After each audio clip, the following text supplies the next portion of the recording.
തലമുറകൾ തോറും പാടും ഭാഗ്യവതിയമ്മ.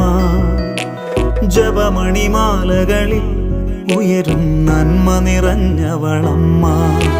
തലമുറകൾ തോറും പാടും ഭാഗ്യവതിയമ്മ. ജപമണിമാലകളിൽ ഉയരും നന്മ നിറഞ്ഞവളമ്മ. പറുദീസയായി അമ്മ ദൈവത്തിനു പാർക്കാൻ, പുണ്യാശ്രമമായി അമ്മ ഈശോയ്ക്കു വളരാൻ.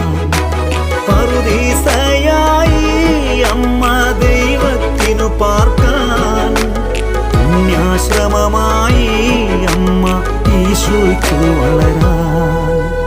അമ്മേ, എൻ്റെ അമ്മേ, എൻ്റെ ഈശോയുടെ അമ്മേ, അമ്മേ എൻ്റെ അമ്മേ, എനിക്ക്